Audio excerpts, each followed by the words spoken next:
Hello बच्चों, आज हम आपको बताने जा रहे हैं जैसा कि आप टाइटल में देख रहे हैं ऊपर डिहाइड्रोहैलोजिनेशन एंड उसके अंदर हम आपको पढ़ाएंगे सेट-जेफ रूल और हॉफमैन रूल। तो ठीक है,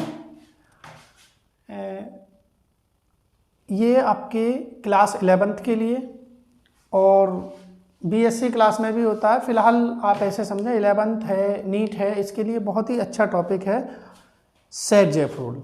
ठीक है, तो सेट-जेफ रूल के लिए देखेंगे। इससे पहले हमें ये समझना है कि डिहाइड्रोहैलोजिनेशन क्या होता है। ओके, तो अब हम स्टार्ट करने जा रहे हैं डिहाइड्रोहैलोजिनेशन। तो डिहाइड्रोहैलोजिनेशन का मतलब है डी। देखिए बच्चों, डी का मतलब आप समझेंगे, डी का मतलब होता है किसी भी चीज का निकलना। डी प्लस हाइड्रो, हाइड्रो मतलब हाइड्रोजन, और हेलो, हैलोजिनेशन। तो मतलब डी होगा हाइड्रोजन और हैलोजन। हाइड्रोजन और हैलोजन मतलब एल्काइल, ये मिलकर क्या बनेंगे? हाइड्रोजन और हैलोजन। ये रहा हाइड्रोजन, ये रहा हैलोजन। तो हमें साफ दिखाई दे रहा है कि क्या निकलेगा इसमें से, कोई भी हैलोजन एसिड्स। तो ऐसी रिएक्शन हमारी डिहाइड्रोहैलोजिनेशन कहलाती हैं। तो ठीक है, इसमें देखेंगे जरा क्या होता है डिहाइड्रोहैलोजिनेशन। मैं रिएक्शन लिख रहा हूं पहले, उसके बाद इसे डिफाइन करेंगे। जैसे कोई भी हमारी ये है CH3 और X यानी एल्काइल हैलाइड। यदि मैं किसी एल्काइल हैलाइड की रिएक्शन करूं एल्कोहलिक KOH, क्लियर है? आप सब जानते हैं एल्कोहलिक KOH का क्या मतलब है। एल्कोहलिक KOH क्या चाहता है, तो इस बात को हम पहले ही बता चुके हैं आपके लिए कि एल्कोहलिक KOH किसकी तलाश करता है। बताएं जरा, किसकी तलाश करता है? ठीक, बिल्कुल सही, किसकी तलाश करता है? HX। इसे किसकी तलाश रहती है? HX की तलाश रहती है। तो देखिए क्या बनेगा, RCH और डबल बॉन्ड CH2। हैलोजन यहां से निकलेगा। अब ये हैलोजन यहां से निकलेगा, उसके लिए H यहां से निकाले या यहां से निकाले, कोई फर्क नहीं पड़ रहा। हाइड्रोजन वहां से निकलता है जो उसका नियरेस्ट कार्बन एटम होता है। तो नियरेस्ट कार्बन एटम ये है या ये है, ये एल्कीनी हमारी इस टाइप की, तो क्या बनेगा हमारा HX। तो ये हमारा ये रिएक्शन हो जाती है आपकी डिहाइड्रोहैलोजिनेशन। ठीक है, यानी डेफिनेशन कैसे देंगे कि जब किसी एल्काइल हैलाइड की रिएक्शन एल्कोहलिक KOH से कराई जाती है तो एल्कीन बनती है और HX निकल जाता है। इस क्रिया को ही हम कहते हैं डिहाइड्रोहैलोजिनेशन। क्लियर है? ये क्लियर हो गया होगा। लेकिन ये तो बहुत छोटी बात थी, इसके थ्रू हम आपको समझाने जा रहे हैं हम सेट-जेफ रूल और हॉफमैन रूल क्या होता है।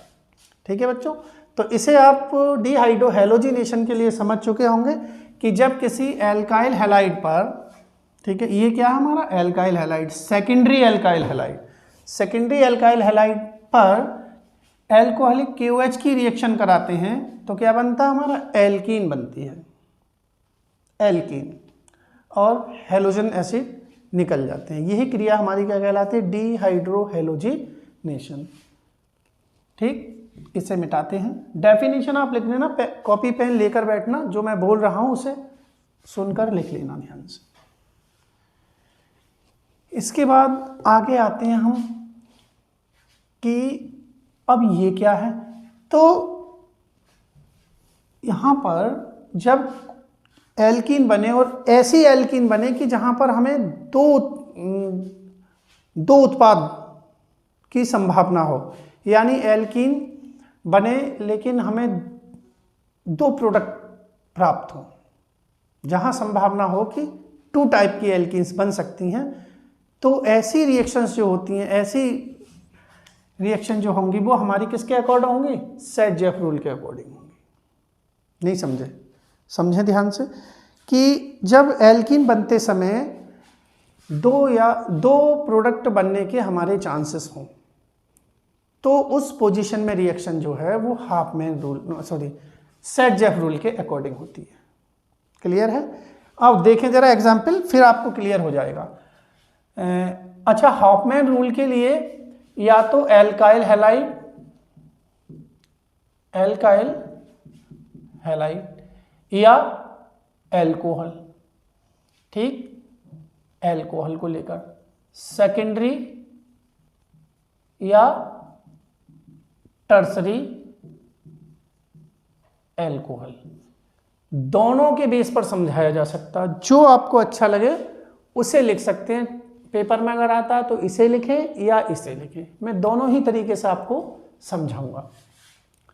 तो मैं लेता हूं यहां पर कोई भी इस टाइप की एल्काइल हैलाइड जिससे कि एल्कीन, ऐसी एल्कीन बने जो डिफरेंट हो, डिफरेंट टाइप की एल्कीन हो। तो मैं लेता हूं एक एग्जांपल आपके सामने यहां पर, यानी CH3 CH CH2 CH3 और यहां मैंने ले लिया X। ये भी हमारा क्या है, एक एल्काइल हैलाइड ही तो है। देखिए भाई, ये क्या हमारा सेकेंडरी एल्काइल हैलाइड, और इसकी रिएक्शन मैं कर रहा हूं एल्कोहलिक KOH से। क्लियर है?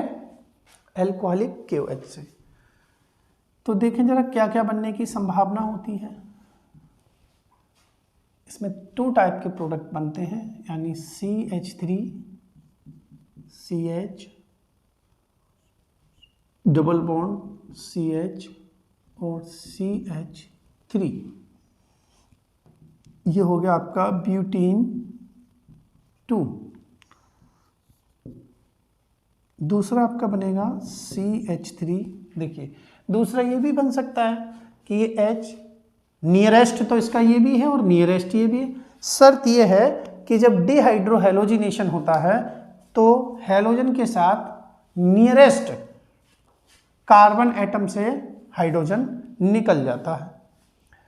तो यहाँ पर, यहाँ ये ऐसे करेंगे हम, ये CH2 double bond CH CH2 और CH3, और माइनस क्या हो जाएगा यहाँ पर, माइनस हो जाएगा आपका माइनस HX। ठीक, इसका नाम रखेंगे हम ब्यूटीन 1। क्लियर है? ठीक है, ये हो गया आपकी रिएक्शन। सेकेंडरी एल्काइल हैलाइड हो गया, एल्कोहलिक KOH हो गया। एल्कोहलिक KOH को किसकी तलाश रहती है? HX की तलाश रहती है। तो हमारे 2 टाइप के प्रोडक्ट बनते हैं, एक ये और एक ये। अब कौन सा अधिक स्टेबल होगा और कौन सा लेस स्टेबल होगा, यहीं पर समझना है बात के लिए। तो सेट-जेफ का जो कहना है वो ये है, देखिए सुने ध्यान से और नोट करें इस रूल के लिए, कि जब किसी एल्काइल हैलाइड पर एल्कोहलिक KOH की रिएक्शन कराई जाती है, यानी जब किसी सेकेंडरी एल्काइल हैलाइड पर एल्कोहलिक KOH की रिएक्शन कराई जाती है तो वह एल्कीन अधिक मात्रा में बनती है। सुने ध्यान से, वह एल्कीन अधिक मात्रा में बनती है जिसमें number of alkyl groups maximum हो। क्लियर है? ध्यान से सुने फिर से, कि जब किसी सेकेंडरी एल्काइल हैलाइड पर एल्कोहलिक KOH की रिएक्शन की जाती है, ठीक, तो ऐसी एल्कीन मोर स्टेबल होती है। बनने वाला, भाई ये तो तय है कि एल्कीन ही बनेगा, तो वह एल्कीन मोर स्टेबल होती है जिसमें number of alkyl group maximum हो। तो हमें दिख रहा है कि नंबर ऑफ एल्काइल ग्रुप तो इसी में ज़्यादा, ये रहा एल्काइल और ये रहा एल्काइल, जबकि इसमें क्या है, इसमें यही है एल्काइल। तो ऐसा उत्पाद बनता है जहां पर नंबर ऑफ एल्काइल ग्रुप्स जो हैं वो मैक्सिमम हो। क्लियर है? ठीक, या फिर ऐसे कहें कि जब किसी एल्कीन में से जब किसी एल्काइल हैलाइड पर एल्कोहलिक QH की रिएक्शन की जाती है तो हेलोजन अपने नियरेस्ट उस कार्बन परमाणु से हाइड्रोजन को निकालता है जिस पर हाइड्रोजन परमाणुओं की संख्या मिनिमम हो। क्लियर है? जिस पर हाइड्रोजन परमाणुओं की संख्या मिनिमम हो अपने नियरेस्ट। इसका मतलब ये नहीं कि आप इससे निकालें, नहीं, इसका नियरेस्ट क्या है? ये है या ये है? ये है, ये भी है, ये भी है। बट ये देखिए कि मिनिमम नंबर ऑफ कार्बन कहाँ है? यहाँ है। यहाँ पर तो बहुत ज़्यादा है, तो इन दोनों में यही है। जिस पर हाइड्रोजनों की संख्या कम होती है वहाँ से हाइड्रोजन को निकालता है।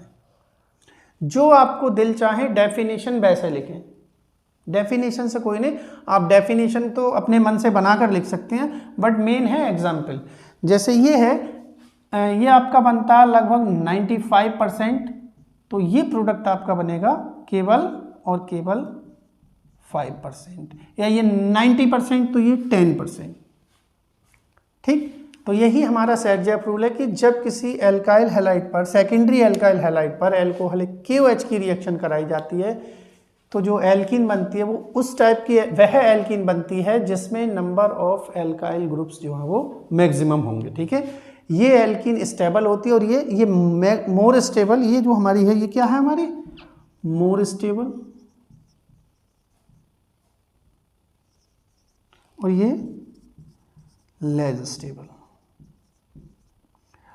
अब बच्चों बात ये आती है कि ये मोर स्टेबल और ये लेस स्टेबल, ये मेरे कहने से तो नहीं हो जाएगा कि भाई मैंने कह दिया कि लेस स्टेबल है तो लेस स्टेबल ही हो जाएगा, मैंने कह दिया मोर स्टेबल है तो मोर स्टेबल ही हो जाएगा। इस बात को आप जानते हैं और इसी बात को समझना बहुत ज़रूरी है कि किसी के कहने से कुछ नहीं हो जाता, उसका हमें क्या चाहिए? सबूत चाहिए, प्रमाण चाहिए, एविडेंस चाहिए। जब तक मेरे पास एविडेंस नहीं है किसी बात का तब तक फिर मैं कैसे कह सकता हूँ कि कौन मोर स्टेबल होगा और कौन लेस स्टेबल होगा। तो जो बच्चे 11th क्लास में हैं और जिन्होंने ठीक से पढ़ाई की है तो इन्होंने इस चीज़ से पहले एक चीज़ और पढ़ी होगी, जो रियल में पढ़ने वाले स्टूडेंट हैं। तो बोलो क्या पढ़ी होगी? अगर बच्चों तुम्हारे दिमाग में आ रही है बात तो समझने वाले समझ गए होंगे ये है क्या। याद आया कुछ? ठीक है, देखो इससे पहले आपने पढ़ा होगा हाइपर कॉन्जुगेशन। हाइपर कॉन्जुगेशन याद आया कुछ? हाँ, हाइपर कॉन्जुगेशन में ये समझाया गया था कि कौन सी एल्कीन मोर स्टेबल होती है। समझाया नहीं समझाया? अगर ध्यान हो तो एल्कीन्स की स्टेबिलिटी को हम किसके बेस पर एक्सप्लेन कर सकते हैं? हाइपर कॉन्जुगेशन के बेस पर। ठीक, यानी हाइपर कॉन्जुगेशन में ये बताया, हाइपर कॉन्जुगेशन के अकॉर्डिंग हम ये देखेंगे कि ऐसी एल्कीन जिसमें number of alkyl groups maximum होते हैं वो मोर स्टेबल होती है। तो यहाँ पर देखिए कम है एल्काइल ग्रुप तो ये लेस स्टेबल होगी, और यहाँ पर अधिक है तो ये मोर स्टेबल होगी। अब हाइपर कॉन्जुगेशन क्या होता है? यानी नो बॉन्ड रेजोनेंस। इसमें देखिए क्या है कि इसमें जो स्ट्रक्चर बनेंगी, नो बॉन्ड रेजोनेंस की कंडीशन बनेगी, ये करेंगे, यहाँ पर रेजोनेंस, यहाँ से रेजोनेंस होगा। हाइपर कॉन्जुगेशन, ये 3 कार्बन करें, ये 3 हाइड्रोजन करेंगे, ये 3 हाइड्रोजन करेंगे, तो इसमें 6 टाइम रेजोनेंस हो रहा है। 6 टाइम रेजोनेंस का मतलब है इसकी स्टेबिलिटी अधिक है, जो कि इसमें नहीं हो रहा है। रेजोनेंस से किसी भी कंपाउंड की स्टेबिलिटी बढ़ जाती है। बेंजीन मोर स्टेबल है, क्यों? रेजोनेंस के कारण। तो रेजोनेंस से क्या होता है? किसी भी कंपाउंड की स्टेबिलिटी इंक्रीज होती है। ठीक है, जिनमें रेजोनेंस नहीं होता उनकी स्टेबिलिटी डिक्रीज होती है। क्लियर है? इस बात को समझ गए? हाइपर कॉन्जुगेशन के बेस पर रेजोनेंस की कंडीशन अधिक बनेगी, इसलिए यही सिर्फ और सिर्फ ये मोर स्टेबल होगी। क्लियर है? अच्छा ठीक है, जिन बच्चों को ये भी नहीं आता, जिन्होंने हाइपर कॉन्जुगेशन नहीं पढ़ा है, छोड़ दो, हटा दो इस चीज़ के लिए। अब बच्चे कहते हैं किसी के हाइपर कॉन्जुगेशन समझ में नहीं आ रहा, तो कुछ तो पढ़ा है। अल्फा हाइड्रोजन एटम पढ़ा है, नहीं पढ़ा है? ठीक, वो भी यही पढ़ा होगा 11th क्लास में। अल्फा हाइड्रोजन एटम, इधर लिखता हूं मैं, अल्फा हाइड्रोजन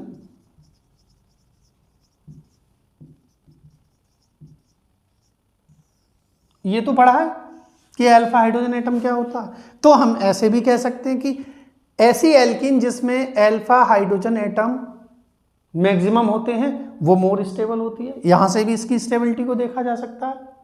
ठीक, तो भाई देखिए कुछ तो बेटा पढ़ना पड़ेगा आपके लिए। अब आप सोचो कि हमें कुछ भी नहीं पढ़े और ऐसे ही पता पड़ जाए, ये संभव नहीं है। अगर आपने ये भी नहीं पढ़ा है तो मैं इससे भी अलग तरीका बता सकता हूं, तो भी हम एल्कीन की स्टेबिलिटी को देख सकते हैं। क्लियर? फिलहाल इससे देखें, बहुत ही सिंपल तरीका है, बहुत ही ज़्यादा सिंपल है कि अल्फा हाइड्रोजन के हिसाब से। तो अल्फा हाइड्रोजन क्या होता है? देखिए अल्फा हाइड्रोजन एटम के लिए एक कर रहे हैं, किसी भी फंक्शनल ग्रुप से जुड़े कार्बन से जुड़े हाइड्रोजन क्या है सॉरी, किसी भी फंक्शनल ग्रुप से जुड़े कार्बन से जुड़े हाइड्रोजन क्या कहलाते हैं हमारे? ये सब अल्फा हाइड्रोजन, सब अल्फा।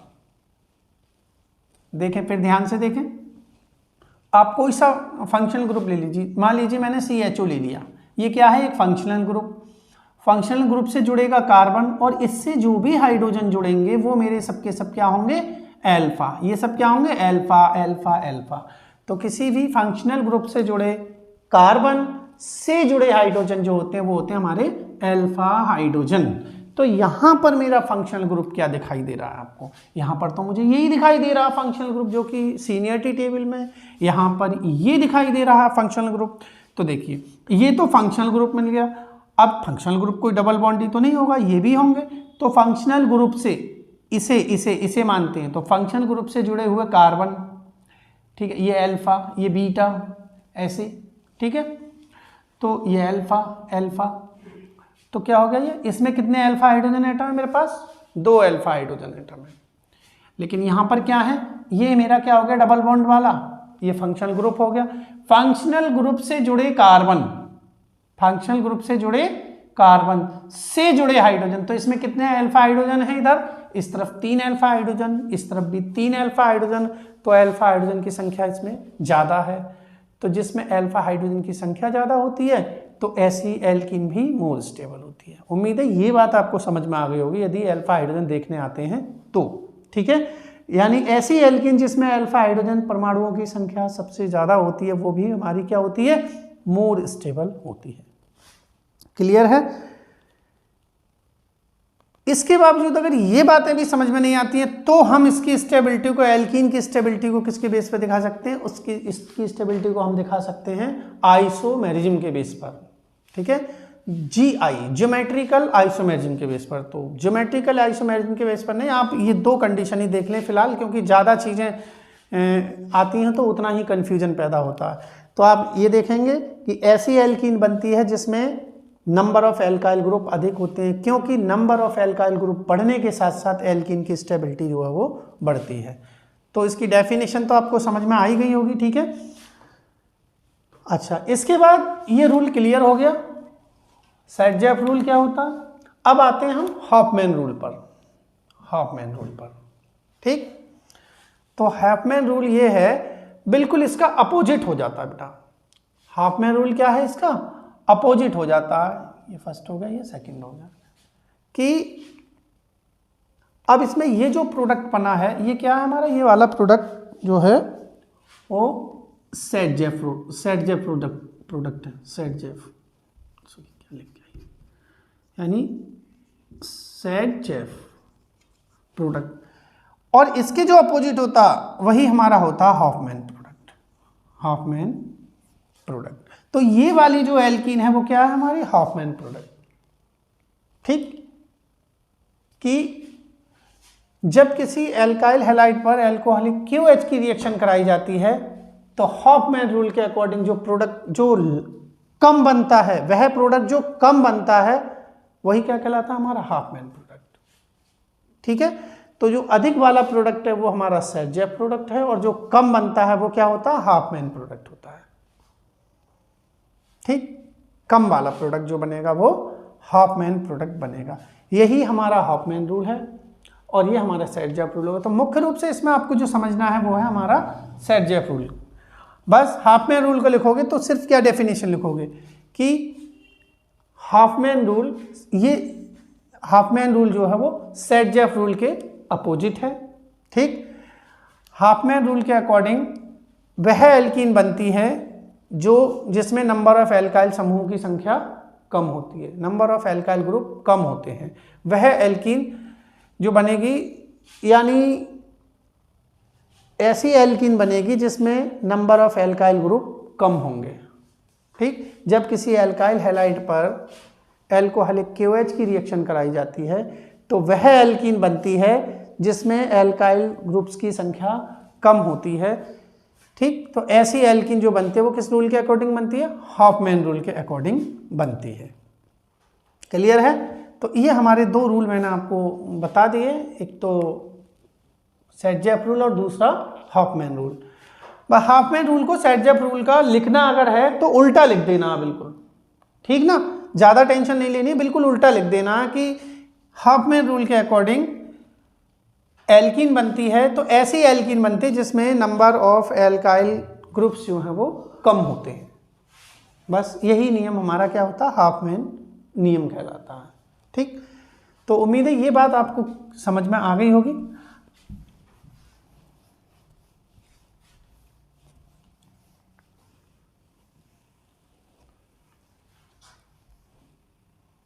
अब मैं समझाता हूँ हाफमैन रूल के लिए एल्कोहल के बेस पर।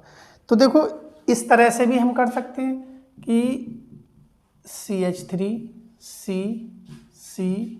और CH3 CH2 CHOH, ये हमारा क्या होगा? कोई भी सेकेंडरी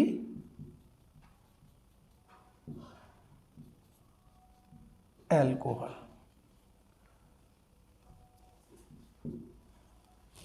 सेकेंडरी एल्कोहल।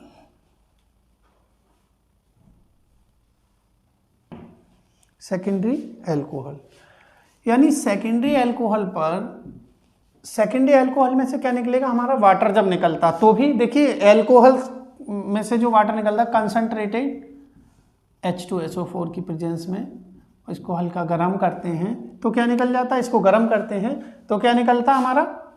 तो जो वाटर निकलता है और एल्कीन बनती है वो भी हमारी किसके अकॉर्डिंग बनती है? सेट-जेफ रूल के अकॉर्डिंग बनती है। तो ये हमें एल्कोहल में भी पढ़ने को मिलती है एंड एल्काइल हैलाइड में भी पढ़ने को मिलता है। यानी ये कहने का मतलब है कि किसी सेकेंडरी एल्कोहल में से जब एल्कोहल में से वाटर निकलता है और जब एल्कीन का निर्माण होता है तो जो एल्कीन बनती है वो किसके अकॉर्डिंग बनती है? हाफमैन रूल के अकॉर्डिंग बनती है। देखते हैं कैसे बनती है। तो यहाँ भी हमारे दो कंडीशन है, यानी CH3 CH double bond CH और CH3, यानी जो OH है इसके साथ जो H निकलेगा वहां उस कार्बन एटम से निकलता है जहां पर हाइड्रोजन परमाणुओं की संख्या कम हो, सेट-जेफ रूल के अकॉर्डिंग। ये भी एग्जाम्पल आप सेट-जेफ रूल में दे सकते हैं। और दूसरी ये क्या होते हैं? हमारी मोर स्टेबल होती है, मोर स्टेबल होती है। और दूसरी बनेगी CH2 डबल बॉन्ड CH और CH2 और आगे CH3। ठीक, ये क्या हमारी लेज स्टेबल। ठीक, तो ये चीज बिल्कुल जस्ट वही चीज है जो अभी अभी समझा के हटे। तो आप ऐसे भी लिख सकते हो कि जब किसी सेकेंडरी एल्कोहल पर कंसंट्रेट H2SO4 की रिएक्शन कराई जाती है तो हमारी एल्कीन बनती है, यानी वह एल्कीन बनती है जिसमें एल्काइल समूहों की संख्या सबसे ज़्यादा होती है। वह एल्कीन जो मोर स्टेबल होती है जिसमें एल्काइल समूहों की संख्या सबसे ज़्यादा होती है। तो बिल्कुल भी टेंशन ना ले, चाहे आप एल्काइल हैलाइड के रूप में लिख दें और चाहे इस रूप में लिख दें। भाई ये तो आप पहले से ही जानते हो कि किसी एल्कोहल पर कंसंट्रेट H2SO4 डालते हैं तो क्या बनता है? एल्कीन बनती है। लेकिन जब सेकेंडरी ले लेते हैं, थोड़े बड़े लेवल का एल्कोहल ले लेते हैं, तो हमारी एल्कीन बनने के दो चांसेस हो जाते हैं। अगर आप ये लेंगे जैसे कि आपने ले लिया छोटा लेवल का एल्कोहल ले लिया C2H5OH ले लिया और H2SO4 की रिएक्शन कराएंगे तो नॉर्मल है कि CH2 और डबल बॉन्ड CH2 यही बनेगा और कुछ नहीं बनेगा, मतलब HX निकलेगा। देखो यहाँ भी यहाँ पर H2O निकल जाएगा प्लस H2O निकल जाएगा तो यही बनेगा। इसमें तो कोई हाफमैन रूल लगेगा नहीं। हाफमैन रूल जब तक नहीं लगता जब तक कम से कम 4 मेंबर्स का नहीं हो जाता। जो एल्कोहल है वो 4 मेंबर्ड एल्कोहल हो माइनस H2O हो जाएगा इसमें, इस तरीके से। तो ऐसी कंडीशन होनी चाहिए, तब जाके हमारा हाफमैन रूल काम करता है इस पे। तो फिर सुने एक बार कि जब सेकेंडरी एल्कोहल पर, ठीक है, सेकेंडरी एल्कोहल पर क्या होता है, सेकेंडरी एल्कोहल का क्या होता है, डिहाइड्रेशन होता है। डिहाइड्रेशन होता है तो वह एल्कीन बनती है जिसमें एल्काइल समूहों की संख्या सर्वाधिक हो। ये रिएक्शन किसके अकॉर्डिंग होती है, हाफमैन रूल के, सॉरी सेट-जेफ रूल के अकॉर्डिंग। ठीक, तो सेट-जेफ रूल को यहाँ से भी डिफाइन कर सकते हैं कि सेट-जेफ रूल के अकॉर्डिंग जब किसी एल्कोहल पर, जब किसी सेकेंडरी एल्कोहल पर H2SO4 की रिएक्शन कराते हैं या सेकेंडरी एल्कोहल का डिहाइड्रेशन कराते हैं तो वह एल्कीन अधिक मात्रा में बनती है, या वह बनने वाली वह एल्कीन अधिक स्टेबल होती है जिसमें एल्काइल समूहों की संख्या सर्वाधिक होती है। ठीक, और वह एल्कीन कम मात्रा में बनती है जिसमें एल्काइल समूहों की संख्या कम से कम होती है। तो बेटा ये हो जाता है हमारा, ये प्रोडक्ट जो बनता है वो सेट-जेफ रूल के अकॉर्डिंग बनता है, और ये प्रोडक्ट जो बनता है वो किसके अकॉर्डिंग बनता है, ये बनता है हमारा हाफमैन रूल के अकॉर्डिंग। तो इसका जस्ट उल्टा डेफिनेशन लिख देते हैं तो ये हमारा हो जाता है हाफमैन रूल। क्लियर है? तो ये आपको मैंने 2 चीजें आज समझाई, 2 क्यों 3 चीजें समझाई। एक तो डिहाइड्रोहेलोजिनेशन, दूसरा सेट-जेफ रूल, और तीसरा मैंने आपको समझाया हाफमैन रूल। तो उम्मीद है ये चीजें आपको समझ में आई होंगी। तो ठीक है बच्चों, अगर समझ में आई हैं ठीक से इसे नोट करेंगे, कमेंट सेक्शन में मुझे कमेंट्स करेंगे कि वीडियो का कौन सा पार्ट आपको अच्छा लगा और आगे किस टॉपिक पर आप वीडियो चाहते हैं, किस टॉपिक पर वीडियो चाहते हैं। जिस टॉपिक पर भी वीडियो चाहते हैं आप मुझे बताएंगे और इसे पढ़ते रहेंगे। ठीक से मैं इसी तरह की वीडियो आपको लाता रहूँगा। वीडियो आपको अच्छी लगी हो तो शेयर करें, कमेंट्स करें और चैनल को सब्सक्राइब करें। ठीक है, थैंक यू।